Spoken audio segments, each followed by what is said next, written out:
Hello there, kia ora.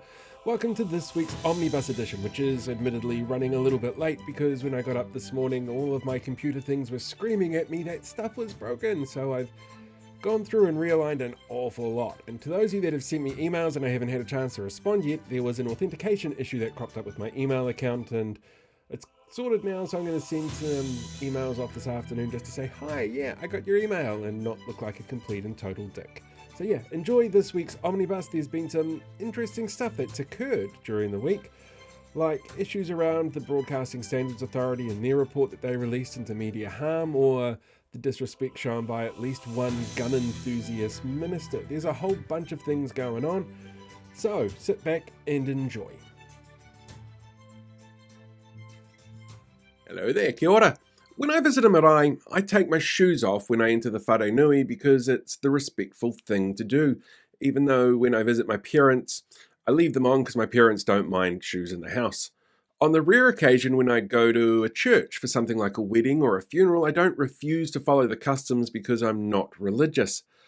There's lots of ways each of us show respect to the people around us, and while occasionally some of those may not be customs or actions that we're used to, showing respect to others is a pretty basic, decent human thing to do. Which is why it's all kinds of depressing and unsurprising to see that MP Nicole McKee refused to wear a head covering at Al Noor Mosque because, to quote her, "That's not who I am."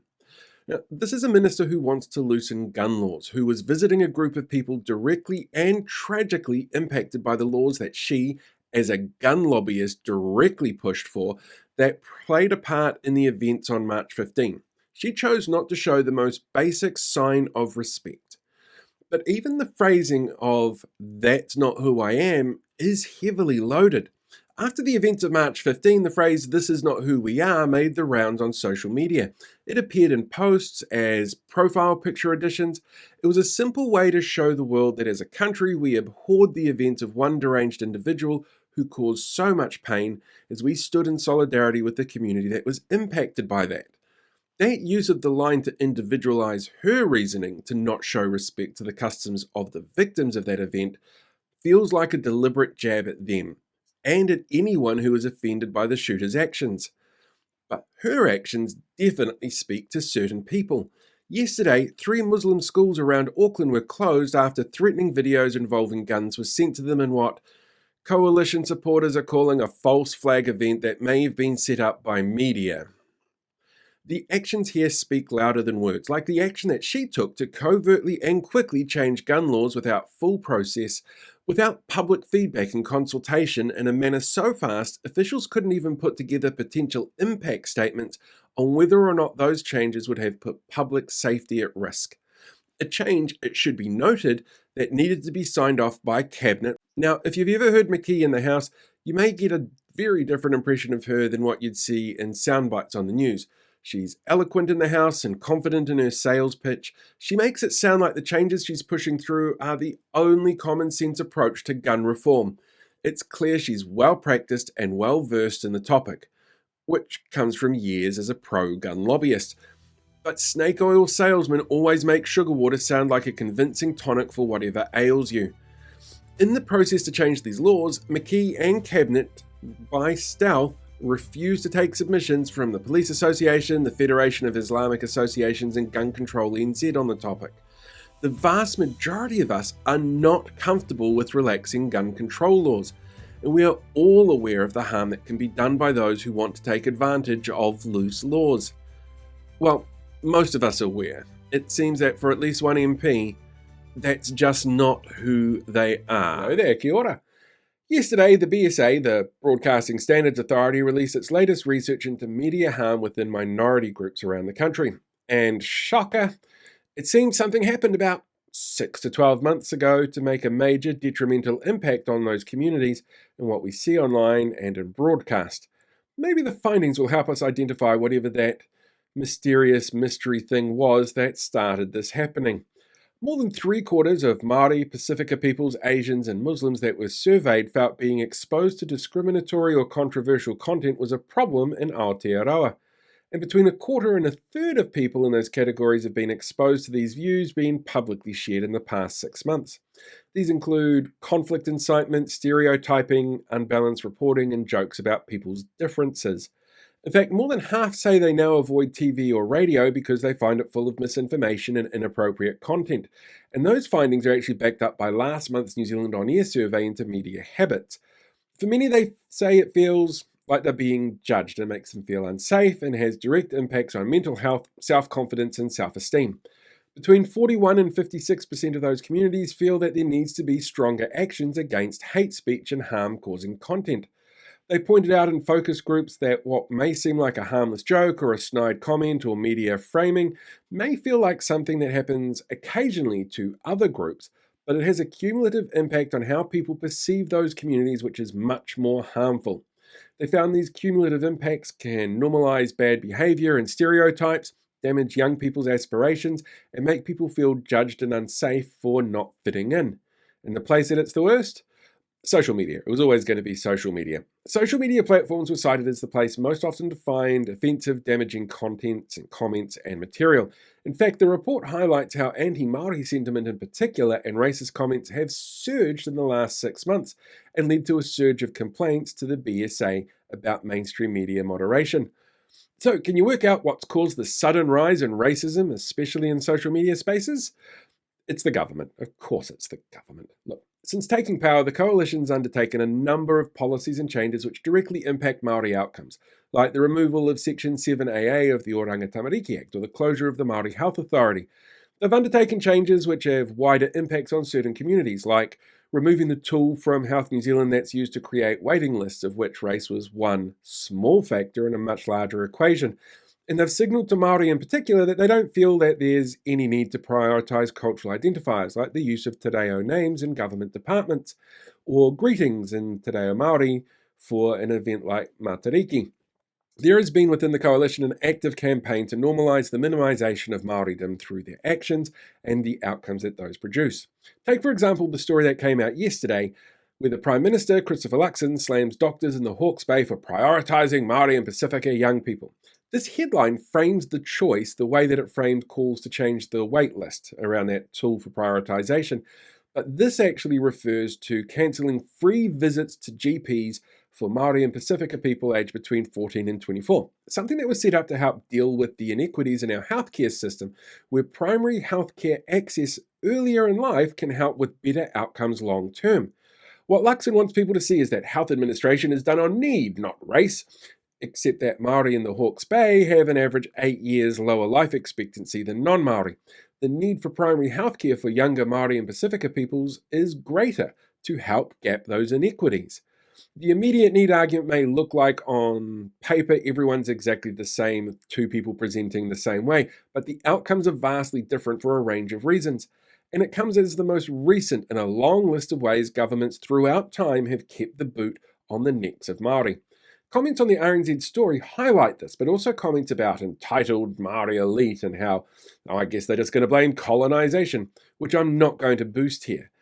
And there is actually a name for this. Researchers call it the Trump effect, and it's named after the discernible increase in racism towards the Latino community in the United States after Donald Trump started campaigning on a platform that all Mexicans were illegal migrants and doing terrible things that could be blamed on for all of America's woes. Researchers found discernible levels of racism and racist sentiment growing amongst white populations, which was made worse when those in power seen as sharing similar political ideologies didn't rebuke it. So what we have now is a coalition of conservative parties here ranging from the centre-right to the far-right with elements of the alt-right sprinkled in, all working to minimising communities in this country because, well, they can. But because they're in power, media is framed around those parties' talking points because no one in the party's been brave enough to speak out against the changes or stand up for those communities. It emboldens a wider range of people to share their perspective because they feel that they are being accepted by someone in authority. So when you see those research results from the BSA and you're watching something online or see some horribly racist comments that pop up in a comment section, you can actually see the direct result of the language this government uses and its actions towards people within those communities. Hello there, kia ora. Has Christopher Luxon actually done something politically savvy for once, or just made a bad, desperate-looking situation even worse? I mean, personally, I'm inclined to think he's made it worse, but you know what? I might be wrong. Time will tell. You see, it was revealed yesterday that David Seymour's Treaty Principles Bill, a bill the Justice Department noted yesterday wasn't grounded in reality and has serious potential to undermine social cohesion in the country, would be in the Select Committee process until May, a 6-month-long process, and the expected volume of responses is so large that the government's going to need to hire contractors to sift through them all. Now, there are a number of tools that the government could use to get this bill out of the way forever. After all, we do keep hearing that National and New Zealand First won't be supporting it, making it a massive waste of time and money, being instigated from a party that seems to be really keen on saving costs and cutting regulation. But we also heard that there were charts showing Te Whatu Ora was blowing out budgets that didn't exist, or that the government had been working for months to fund those cancer meds that they promised, after it turned out the finance minister had ghosted the health minister on the topic until the day after the budget came out and they started getting pushback from the public. First, they could have refused to go ahead with this, but they keep saying that they are determined to honour the coalition agreement, to undermine the agreement that was made before they were born that founded the country. But since they refuse to grow a spine, they will see it tabled in Parliament probably late November. Now, you may recall early in this term, this government used urgency more than any other government ever has. And on that rare occasion that they actually sent things to the Select Committee process, they limited the number of days submissions would be taken and the number of hearings that they'd hold. If they really wanted to get this out of the way quickly so the hangover of it doesn't follow them into the next election, well, they could have done that here, but instead they're giving it an extended time in that process. Race relations experts have raised concerns about how this lengthy process will mean 6 months of stirred-up racism and active disinformation campaigns from astroturfing groups like we saw over Three Waters. And going into the period when local councils are expecting stirred-up racism and active disinformation campaigns from astroturf groups in the lead-up to their local body elections next year is actually a really real threat, meaning that we get almost an entire year of racism-spouting bullshit from all the worst people in the country directly created by this government's actions. But, and it's a tiny slither of a but, that could backfire. You remember those astroturfing groups that I literally just mentioned, and Three Waters, which I also literally just mentioned? Well, one of the resources that they had that allowed them to spread disinformation so effectively was time. Three Waters was a slow process, which gave their campaigns the time to stir up and hook them in. Part of those campaigns was to vilify then Minister of Local Government Nanaia Mahuta, providing a big, bad villain figure. What the opposition parties and like-minded groups have now is a time frame and a goal. 7 months to build a campaign, to get control of the narrative, and a built-in bad guy in David Seymour, the man who is driving this process, the man who struggles to connect with the majority of voters, the man whose party only just passed 8% of the vote count. Taking lessons from those active disinformation campaigns could be a way to turn the tide on the racist division and foment that experts are concerned about. Now, this is possibly what the Prime Minister was thinking when agreeing to a time frame that a policy he claims to be uneasy with would fall victim to the tactics his party encouraged during the election last year. But that would require a level of political savvy from Mr. We Know Korea for K-pop and TV shows we haven't seen on display before.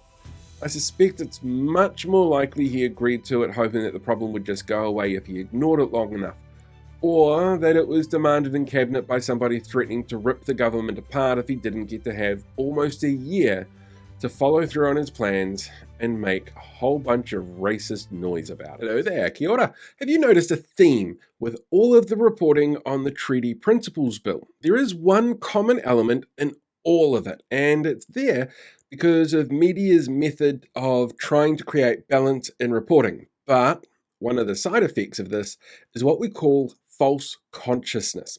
Now, false consciousness is actually an old Marxist term. It described workers who believed the disinformation that the powerful gave to them to their own detriment. Things like, well, if you work hard in this salt mine, then one day you'll be as successful as me, Lord snooty pants who inherited these vast estates and factories from my wealthy family. I suppose the modern direct equivalent would be Twitter is absolutely a bastion of free speech now. Elon's in charge because he lets me say whatever harmful, racist, pro-fascist thing I want.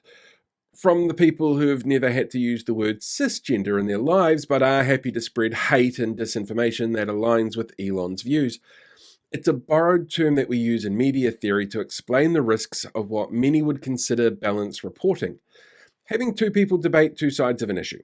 Now, media is somewhat constrained in that the ability to have 100 people debate one person is impossible to coordinate. Even in print, that would be really difficult to sort out. And to be seen as presenting balanced debate, it does make sense to have one person presenting their views from both sides of an issue. As an audience, it makes sense to see topics presented this way, but it creates a false equivalence. It puts too much weight on the side of an issue that isn't equivalent to the other. The best known example of this is how the US media deals with climate change conversations. They'll have one scientist and one climate change denier to hash out their points. But the reality is, 99.9% of scientists have been found to agree that humans have an impact on climate change. But the one versus one format creates a false consciousness in viewers that basically both arguments hold equal weight. And what we're seeing in the reporting on the Coalition's Treaty Principles Bill, well, it's the same phenomenon in action. Every story is framed as someone is against it and David is for it. In fact, Seymour pushes back on criticisms has been this week's prevailing media narrative. But the reality is more like that climate debate. Yes, David is the face of the bill, as its driver and most vocal supporter. But those opposing him, well, because it might cause harm to our social cohesion, because it'll harm Māori, have issues with our constitutional elements within our government, those numbers far outweigh David and his bill supporter base. The list of people and organisations that have criticised it are huge. There's over 1,000 prominent people, community leaders, experts, and organisations that have openly called for it to be dropped at some stage. Even if they're agreeing to proceed with the bill itself, National and New Zealand First have both levelled criticisms at it, along with Te Pāti Māori, the Greens and Labour. Their party leaders have also done so individually, but so too have 440 church leaders. These 350 different organisations from all over the country that include organisations that represent academics, historians, lawyers, as well as doctors and treaty experts. There's Amnesty International, the New Zealand Psychological Society, Rainbow Youth, and every union, except for the ones claiming to be for taxpayers and free speech. Independent media creators, the Waitangi Tribunal, the Ministry of Justice, a consortium of translators, iwi groups up and down the motu. Former Prime Ministers Geoffrey Palmer, Jim Bolger, Helen Clark, John Key and Bill English have all expressed concern. The number of experts and organisations that have spoken out about everything from the harm this bill has the potential to cause by even being tabled and sent to select committee through to the conservative price tag attached to it far outweigh the number of people who find the bill has any kind of benefit. But the constraints of media are limited. David Seymour wants his airtime, so will discuss it in media where he can, knowing that by both siding the argument, media is over-representing his perspective to combat the mountains of others who see it as problematic. If media want to make it a really representative argument, they'd have one pro-interview with Seymour for every 1,000 guests against this bill.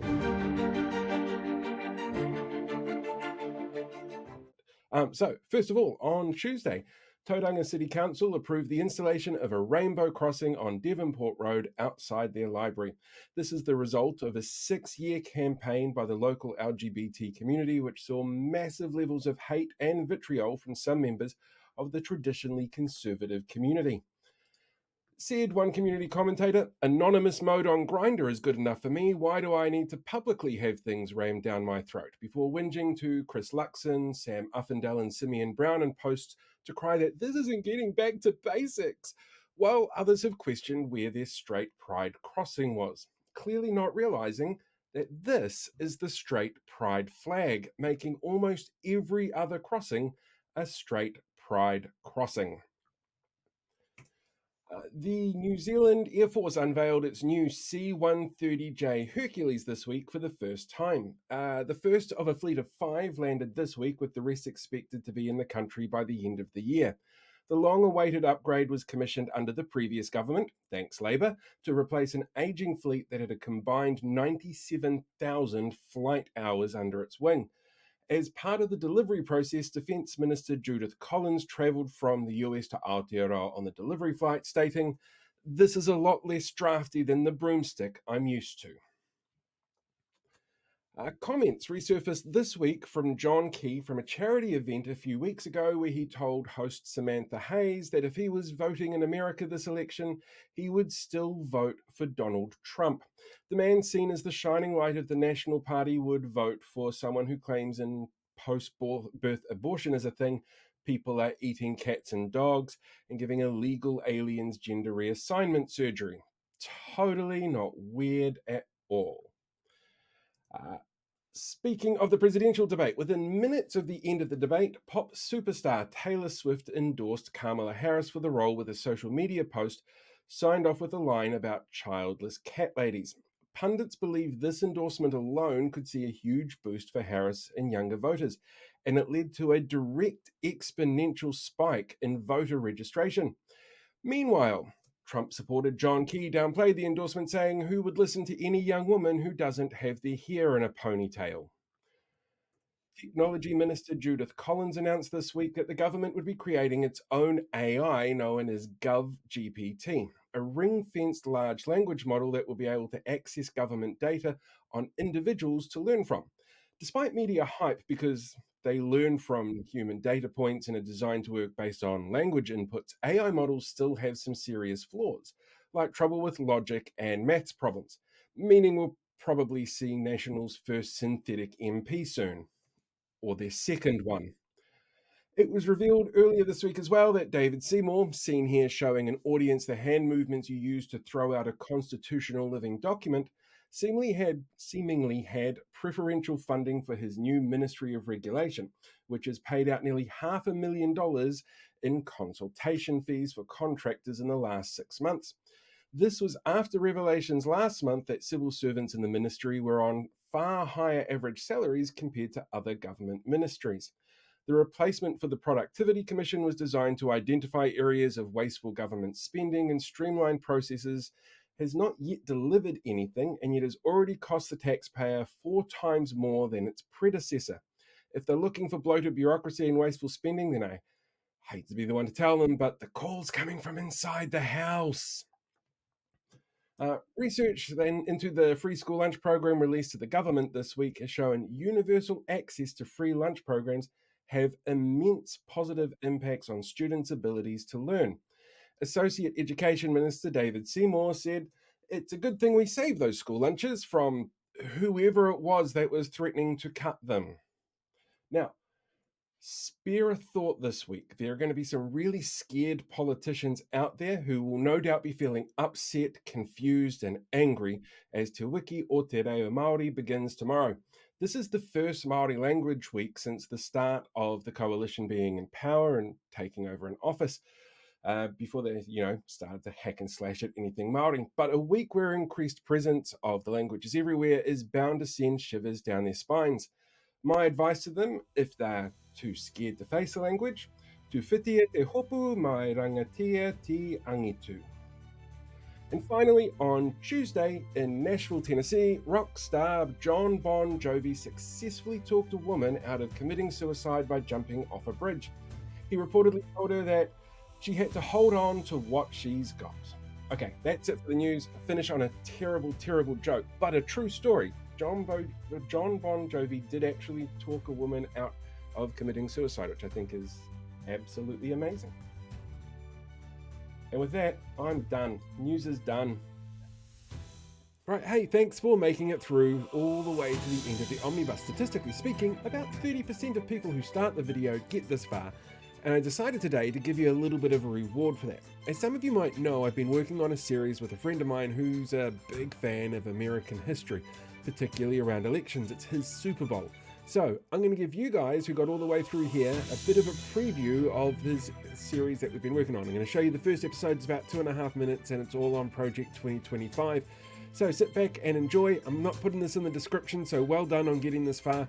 And I'll release this to the public during the week sometime, but I guess this means you get a bit of a sneak preview on it. So enjoy.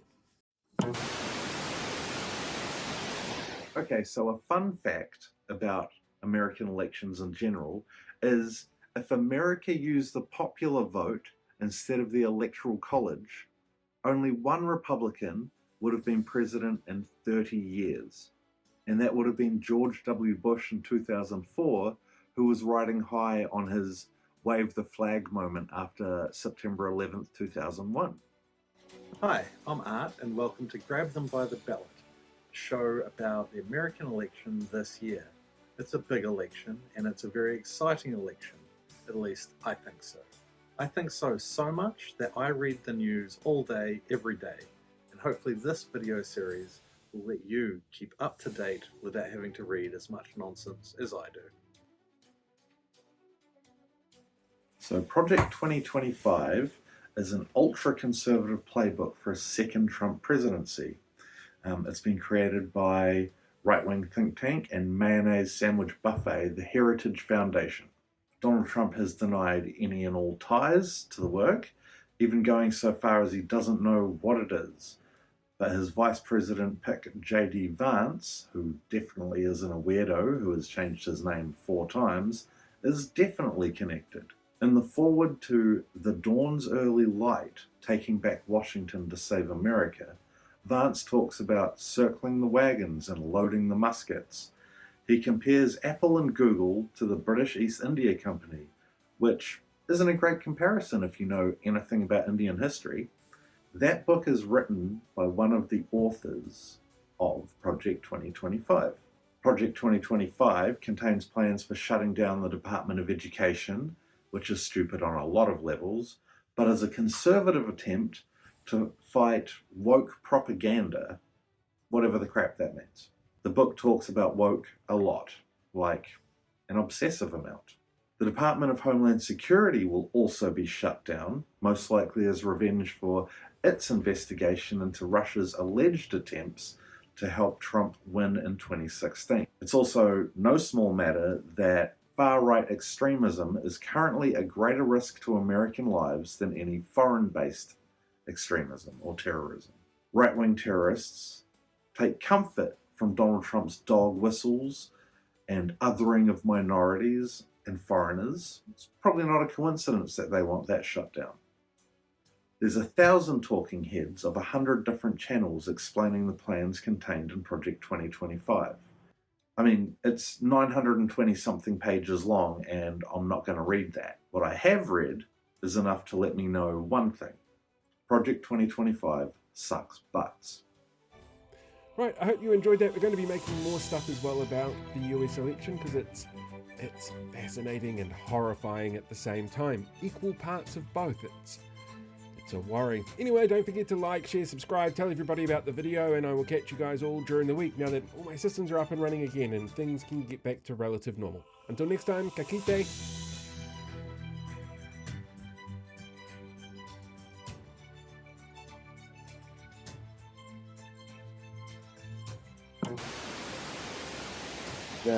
Here the links to other things that come at the end of YouTube videos.